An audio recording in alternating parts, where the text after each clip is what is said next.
He's aware of the oar in his hands, and he's aware of the man in front of him. And he hears... What does he hear? It's a sound with no words, and it's a sound with any number of words. Push-pull, it might be saying. In-out, it might be saying. Shh, it might be saying. Whatever it is saying, it will not quiet, and it will not relent to any sensory experience that does not move it in time to its beat. It's both unfaltering and inescapable. This is all he can hear, all he can feel, just this rhythm and the sensation of his own mind baking, screaming for oxygen, begging for a different rhythm, craving irregularity. He dives over the side of the boat and watches his colleagues row off into the distance, unaware of his departure. And he treads water, waiting for the shock that the icy river should bring, waiting for thoughts to pour back into his mind, waiting for the rhythm to subside and disappear over the horizon, the same as the boat now has. But now he's aware of his own legs, quite against his will, kicking in time to the same rhythm. Fush, fush, fush, fush, fush, fush. And the water, which should be cold, is not. And there's no respite for his mind as his visions blur and his brain throbs, and there's nothing but the rhythm cooking his brain with each pulse. Bake, bake, bake, bake, bake, bake. He can take no more, and he stops treading water, allowing his head to slip slowly below the surface. But even then, in what should be a moment of euphoric peace, as his lungs fill with water and take him closer to silence, all that he hears is glug glug, glug glug, glug glug. So, how long have you been having these dreams? Asked the therapist, clicking the end of her pen in between jottings. The therapist's name is Claire Thorne. Claire Thorne. Claire Thorne. Claire... Sorry. How long have you been having the rowing dreams? Claire Thorne clicks her pen again. Well, I suppose since we started training more frequently, he says. Ah, yes, you must be getting in plenty of training now, with it only being a year away. Well, I think it's fair to say, without breaking therapist-patient confidentiality, that you're the first Olympian I've had in here. She clicks her pen again. Click, click, click, click, click, click. Please, would you stop doing that? With the pen, he says. Claire Thorne puts the pen down and they talk some more. He tells her about the dreams, how they happen more and more these days. He tells her how the rhythm is seeping into his waking life, even when he's nowhere near the boat. He tells her how the conversation of others seems to have taken on a new syllabic pattern that perfectly matches the rhythm, making simple dialogue almost unbearable. He tells her how the rhythm is affecting him so much that he is thinking that he may say, to hell with the Olympics and never pick up an oar again. He tells her that he thinks the rhythm is driving him insane. And then he makes the joke about the song by Gloria Estefan, because he thinks that the same joke has no doubt been going through Claire Thorne's mind since he started referring to the rhythm as a proper noun, and he doesn't want to appear as though he lacks self-awareness. Claire Thorne laughs. Ha ha, ha ha, ha ha. And then asks if he's ever had any dreams in the past that may have been brought on by repetitive activities. He tells her he used to dream about stacking shelves, back in his sixth form days when he had a job at Tesco's. All day he would stack shelves. All night he would do the same. They talk some more, and he wonders if he would have liked to have slept with Claire Thorne, back in the days when sex was something his mind would let him do, before he realised how fucking rhythmic it all was. She's pretty, probably, but he cannot see beyond how annoying she is. Claire Thorne, Claire Thorne, Claire Thorne, click, click, click, click, click, click. He gets up from the couch. Claire Thorne swears that she will help him over the coming weeks and will have him ready to win gold in 2012. Claire Thorne really wants him to win at the Olympics. He pays Claire Thorne. He will not come back. Christ! Is it my fault? Asks Jeff Boone, sipping from his pint glass. No, he says. It's not your voice I hear, it's more rhythm of the strokes, I think. I mean, you shout out different things, don't you? There's variety in your instructions. It's not like you shout in, out, or anything like that. It's the sound of the oars in the water, or the feel of it, or the sight of the other guys moving back and forth, or all of those things. I don't know, but it's driving me mad. I mean, I really think it might be. Well, it's just nerves. It's all part of the sacrifice, too. I mean, a year from now, we will be sat here wearing our medals, surrounded by adoring women, and the only rhythms you'll have to worry about is the rhythm of said woman bouncing up and down in your cock. Seriously, don't worry about it. And don't eat cheese before bedtime. Jeff Boone is trying to be a good friend, but in truth, his attempts at empathy are hampered by the fact that he's waiting for one of the other lads to leave his pint unattended long enough for him to fart in it. Fart pint. Fart pint. Fart pint. But does it ever happen to you? I mean, do you ever have dreams brought on by, repetition in your daily life? Well, actually, says Jeff Boone, putting his glass down, a memory seemingly triggered. Now that I think about it, I do have this dream where over and over again I'm having sex with your mum. I should really stop doing that so often. Jeff Boone laughs. Ho ho, ho ho, ho ho.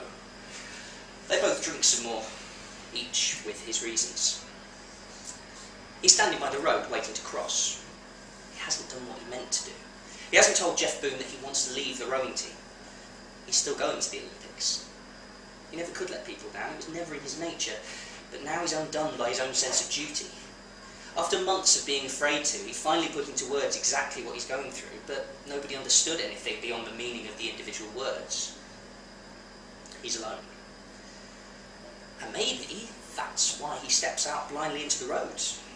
Maybe he's ready for the sort of blissful tranquility that dying in his dreams has failed to bring him.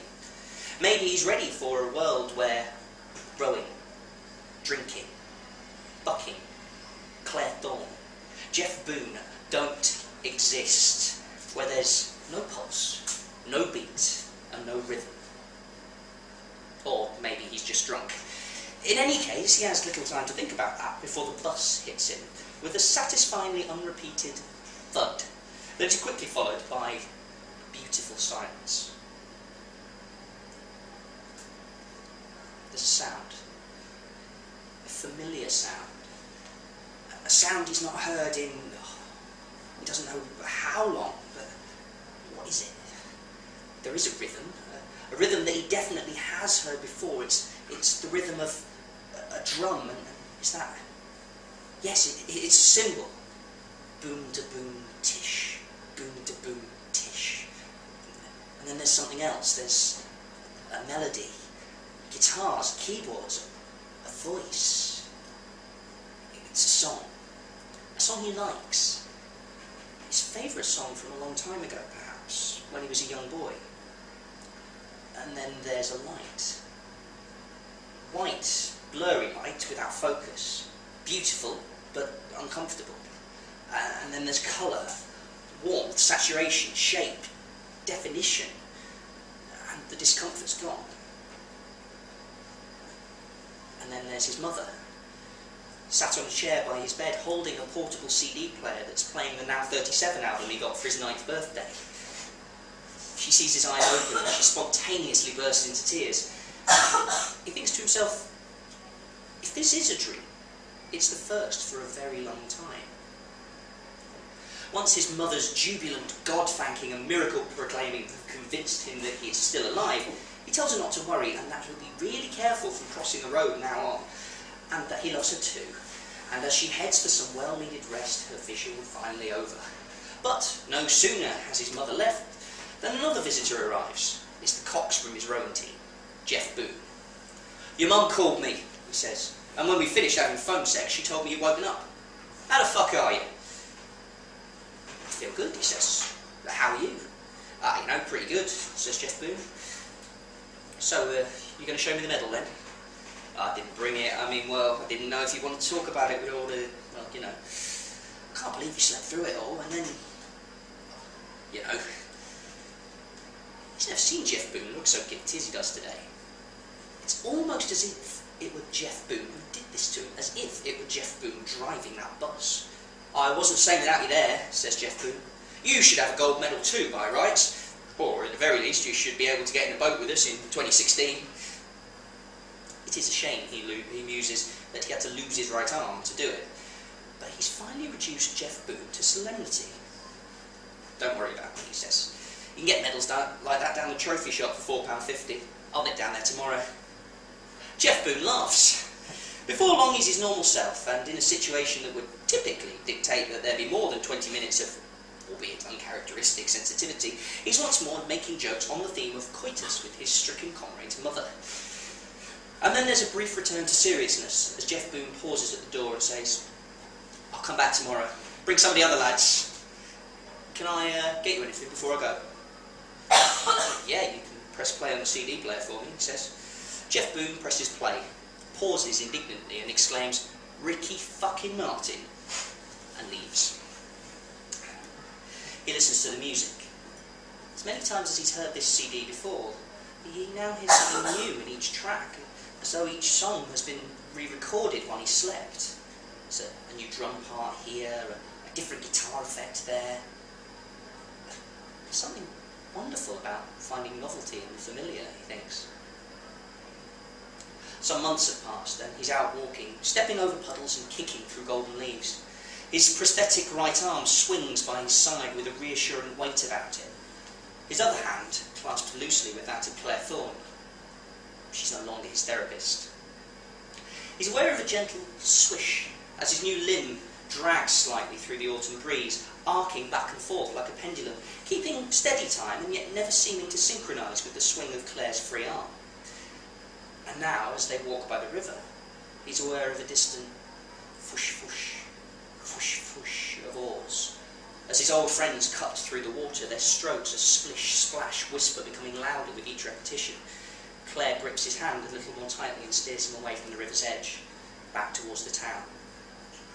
There, a cacophony greets him, reverberating about the concrete, stone and glass, the sound of 1,000 footsteps, the growling of motors, the blast of angry horns, the coos of hungry pigeons, and the fade-in, fade-out of 100 different conversations. It is rush hour.